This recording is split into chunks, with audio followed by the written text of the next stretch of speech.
سورہ قیامہ نام پہلی ہی آیت کے لفظ القیامہ کو اس سورت کا نام قرار دیا گیا ہے، اور یہ صرف نام ہی نہیں ہے بلکہ اس سورت کا عنوان بھی ہے، کیونکہ اس میں قیامت ہی پر بحث کی گئی ہے۔ زمانہ نزول۔ اگرچہ کسی روایت سے اس کا زمانہ نزول معلوم نہیں ہوتا، لیکن اس کے مضمون میں ایک داخلی شہادت ایسی موجود ہے جس سے معلوم ہوتا ہے کہ یہ بالکل ابتدائی زمانے کی نازل شدہ صورتوں میں سے ہے۔ آیت 15 کے بعد یکا یک سلسلہ کلام توڑ کر رسول اللہ صلی اللہ علیہ وآلہ وسلم سے فرمایا جاتا ہے کہ اس وحی کو جلدی جلدی یاد کرنے کے لیے اپنی زبان کو حرکت نہ دو، اس کو یاد کرا دینا اور پڑھوا دینا ہمارے ذمے ہے، لہذا جب ہم اسے پڑھ رہے ہوں اس وقت تم اس کی قرات کو غور سے سنتے رہو، پھر اس کا مطلب سمجھا دینا بھی ہمارے ہی ذمے ہے۔ اس کے بعد آیت 20 سے پھر وہی مضمون شروع ہو جاتا ہے جو ابتدا سے آیت 15 تک چلا آ رہا تھا۔ یہ جملہ معترضہ اپنے موقع اور محل سے بھی اور روایات کی روح سے بھی اس بنا پر دوران کلام میں وارد ہوا ہے کہ جس وقت حضرت جبرائیل علیہ السلام یہ سورت حضور صلی اللہ علیہ وآلہ وسلم کو سنا رہے تھے، اس وقت آپ اس اندیشے سے کہ کہیں بعد میں بھول نہ جائیں اس کے الفاظ اپنی زبان مبارک سے دہراتے جا رہے تھے۔ اس سے معلوم ہوتا ہے کہ یہ واقعہ اس زمانے کا ہے جب آن حضرت صلی اللہ علیہ وآلہ وسلم کو نزول وحی کا نیا نیا تجربہ ہو رہا تھا، اور ابھی آپ کو وحی اخذ کرنے کی عادت اچھی طرح نہیں پڑی تھی۔ قرآن مجید میں اس کی 2 مثالیں اور بھی ملتی ہیں۔ ایک سورہ طٰہٰ میں جہاں رسول اللہ صلی اللہ علیہ وآلہ وسلم سے فرمایا گیا ہے وَلَا تَجْعَلُوا بِالْقُرْآنِ مِنْ قَبْلِ أَنْ يُقْضَىٰ إِلَيْكَ وَحْيُهُ، اور دیکھو قرآن پڑھنے میں جلدی نہ کیا کرو جب تک تمہاری طرف اس کی وحی تکمیل کو نہ پہنچ جائے۔ آیت 114۔ دوسرے سورہ اعلیٰ میں جہاں حضور صلی اللہ علیہ وآلہ وسلم کو اطمینان دلایا گیا ہے سَنُقْرِئُكَ فَلَا تَنْسَىٰ، ہم عنقریب تم کو پڑھوا دیں گے پھر تم بھولو گے نہیں۔ آیت 6۔ بعد میں جب حضور صلی اللہ علیہ وآلہ وسلم کو وحی اخذ کرنے کی اچھی طرح مشق ہو گئی تو اس طرح کی ہدایات دینے کی کوئی ضرورت باقی نہیں رہی۔ اسی لیے قرآن میں ان 3 مقامات کے سوا اس کی کوئی اور مثال نہیں ملتی۔ موضوع اور مضمون۔ یہاں سے آخر کلام تک جو صورتیں پائی جاتی ہیں ان میں سے اکثر اپنے مضمون اور انداز بیان سے اس زمانے کی نازل شدہ معلوم ہوتی ہیں جب سورہ مدثر کی ابتدائی 7 آیات کے بعد نزول قرآن کا سلسلہ بارش کی طرح شروع ہوا اور پے در پے نازل ہونے والی صورتوں میں ایسے پرزور اور مؤثر طریقے سے نہایت جامع اور مختصر فقروں میں اسلام اور اس کے بنیادی عقائد اور اخلاقی تعلیمات کو پیش کیا گیا ہے، اور اہل مکہ کو ان کی گمراہیوں پر متنبہ کیا گیا ہے جس سے قریش کے سردار بوکھلا گئے، اور پہلا حج آنے سے پہلے حضور صلی اللہ علیہ وآلہ وسلم کو زک دینے کی تدبیریں سوچنے کے لیے انہوں نے وہ کانفرنس منعقد کی جس کا ذکر ہم سورہ مدثر کے دیباچے میں کر چکے ہیں۔ اس صورت میں منکرین آخرت کو خطاب کر کے ان کے ایک ایک شبہے اور ایک ایک اعتراض کا جواب دیا گیا ہے۔ بڑے مضبوط دلائل کے ساتھ قیامت اور آخرت کے امکان، وقوع اور وجوب کا ثبوت دیا گیا ہے، اور یہ بھی صاف صاف بتا دیا گیا ہے کہ جو لوگ بھی آخرت کا انکار کرتے ہیں، ان کے انکار کی اصل وجہ یہ نہیں ہے کہ ان کی عقل اسے ناممکن سمجھتی ہے، بلکہ اس کا اصل محرک یہ ہے کہ ان کی خواہشات نفس اسے ماننا نہیں چاہتی۔ اس کے ساتھ لوگوں کو خبردار کر دیا گیا ہے کہ جس وقت کے آنے کا تم انکار کر رہے ہو وہ آ کر رہے گا، تمہارا سب کیا دھرا تمہارے سامنے لا کر رکھ دیا جائے گا، اور حقیقت میں تو اپنا نامہ اعمال دیکھنے سے بھی پہلے تم میں سے ہر شخص کو معلوم ہوگا کہ وہ دنیا میں کیا کر کے آیا ہے، کیونکہ کوئی شخص بھی اپنے آپ سے ناواقف نہیں ہوتا، خواہ وہ دنیا کو بہکانے اور اپنے ضمیر کو بہلانے کے لیے اپنی حرکات کے لیے کتنے ہی بہانے اور عذرات تراشتا رہے۔ بسم اللہ الرحمن الرحیم، اللہ کے نام سے جو بے انتہا مہربان اور رحم فرمانے والا ہے۔ لا اقسم بیوم القیامہ، نہیں، کلام کی ابتدا نہیں سے کرنا خود بخود اس بات پر دلالت کرتا ہے کہ پہلے سے کوئی بات چل رہی تھی جس کی تردید میں یہ صورت نازل ہوئی ہے۔ پس یہاں نہیں کہنے کا مطلب یہ ہے کہ جو کچھ تم سمجھ رہے ہو وہ صحیح نہیں ہے۔ میں قسم کھا کر کہتا ہوں کہ اصل بات یہ ہے۔ میں قسم کھاتا ہوں قیامت کے دن کی۔ قیامت کے آنے پر خود قیامت کی قسم اس لیے کھائی گئی ہے کہ اس کا آنا یقینی ہے۔ پورا نظام عالم گواہی دے رہا ہے کہ یہ نظام نہ ازلی ہے نہ ابدی، ایک وقت عدم سے وجود میں آیا ہے اور ایک وقت ضرور ختم ہو کر رہے گا۔ ولا اقسم بالنفس اللوامہ، اور نہیں، میں قسم کھاتا ہوں ملامت کرنے والے نفس کی، یعنی ضمیر کی، جو انسان کو برائی پر ملامت کرتا ہے اور جس کا انسان میں موجود ہونا یہ شہادت دیتا ہے کہ انسان اپنے اعمال کے لیے جواب دہ ہے۔ ایحسب الانسان ان لن نجمع عظامہ، کیا انسان یہ سمجھ رہا ہے کہ ہم اس کی ہڈیوں کو جمع نہ کر سکیں گے؟ بلا قادرین علی ان نسوی بنانہ، کیوں نہیں، ہم تو اس کی انگلیوں کی پور پور تک ٹھیک بنا دینے پر قادر ہیں۔ بل یرید الانسان لیفجر امامہ، مگر انسان یہ چاہتا ہے کہ آگے بھی بدعمالیاں کرتا رہے۔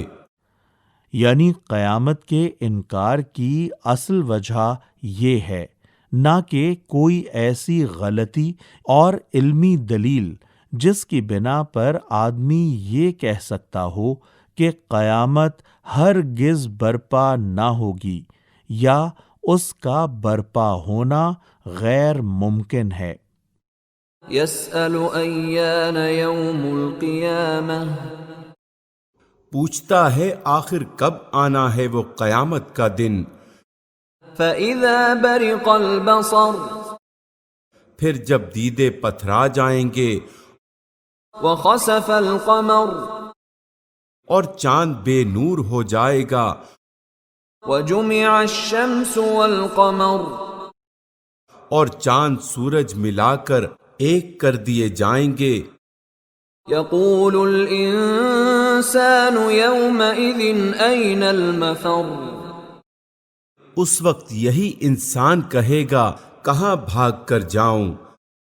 كلا لا وزر ہرگز نہیں، وہاں کوئی جائے پناہ نہ ہوگی۔ إلى ربك يومئذ المستقر اس روز تیرے رب ہی کے سامنے جا کر ٹھہرنا ہوگا۔ ينبأ الإنسان يومئذ بما قدم وأخر اس روز انسان کو اس کا سب اگلا پچھلا کیا کرایا بتا دیا جائے گا۔ بل الإنسان على نفسه بصيرة بلکہ انسان خود ہی اپنے آپ کو خوب جانتا ہے۔ ولو ألقى معاذيره چاہے وہ کتنی ہی معذرتیں پیش کرے۔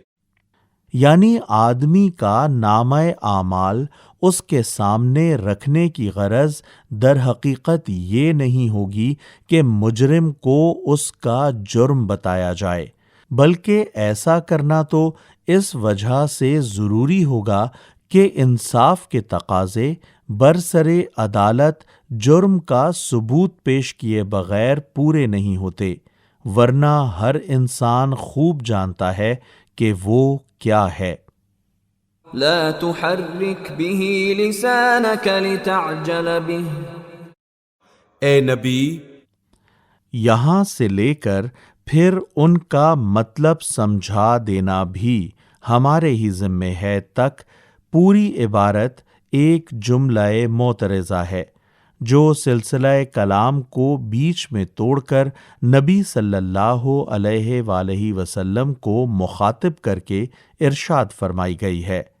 جبرائیل علیہ السلام جب یہ سورت حضور صلی اللہ علیہ وآلہ وسلم کو سنا رہے تھے، اس وقت آپ اس اندیشے سے کہ کہیں میں بھول نہ جاؤں اس کو زبان سے دہرانے کی کوشش فرما رہے تھے۔ اس وحی کو جلدی جلدی یاد کرنے کے لیے اپنی زبان کو حرکت نہ دو۔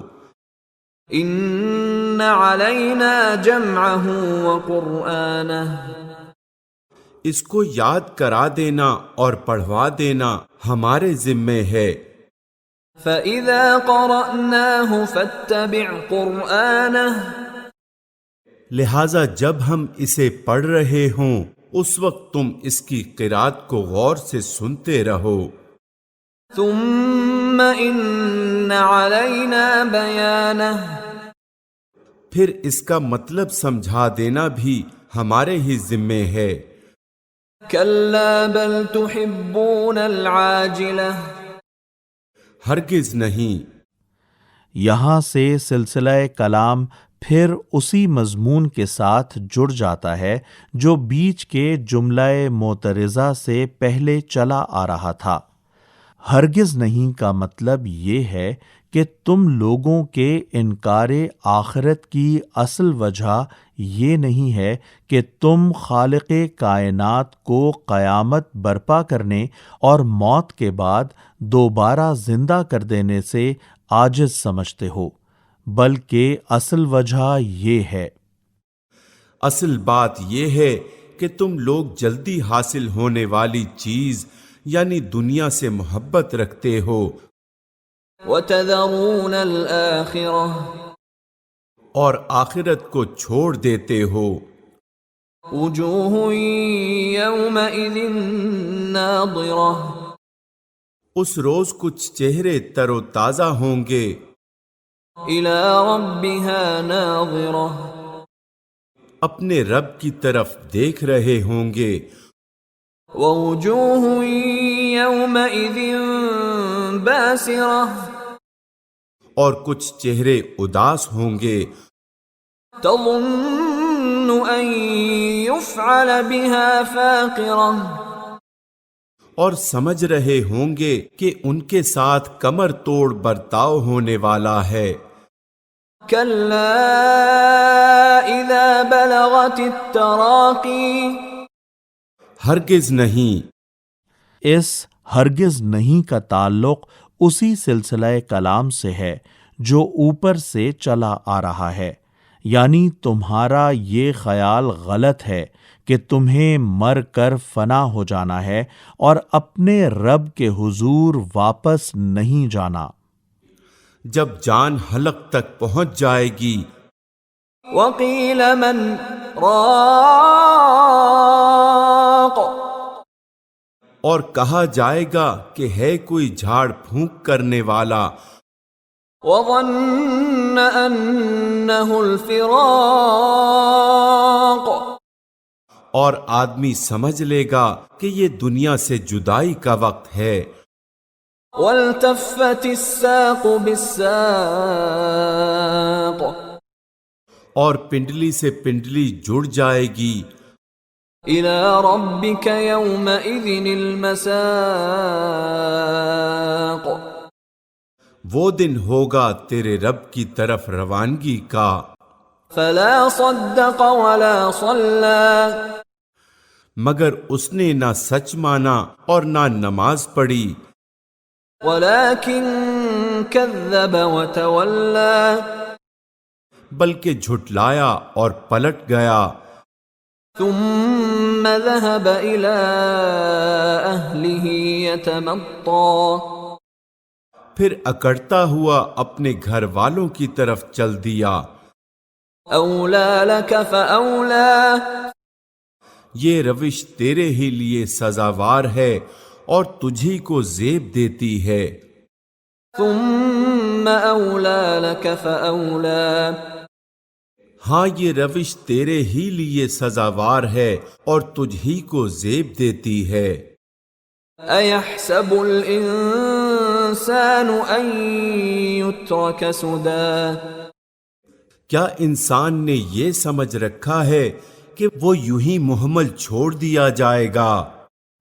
اصل میں لفظ سدا استعمال ہوا ہے. عربی زبان میں ابل سدا اس اونٹ کے لیے بولتے ہیں جو یوں ہی چھوٹا پھر رہا ہو، جدھر چاہے چرتا پھرے، کوئی اس کی نگرانی کرنے والا نہ ہو. اسی معنی میں ہم شتر بے مہار کا لفظ بولتے ہیں. ألم يك نطفة من مني يمنى کیا وہ ایک حقیر پانی کا نطفہ نہ تھا جو رحم مادر میں ٹپکایا جاتا ہے؟ ثم كان علقة فخلق فسوى پھر وہ ایک لوتھڑا بنا، پھر اللہ نے اس کا جسم بنایا اور اس کے اعضاء درست کیے. فجعل منه الزوجين الذكر والأنثى پھر اس سے مرد اور عورت کی 2 قسمیں بنائیں. أليس ذلك بقادر على أن يحيي الموتى کیا وہ اس پر قادر نہیں ہے کہ مرنے والوں کو پھر سے زندہ کرے؟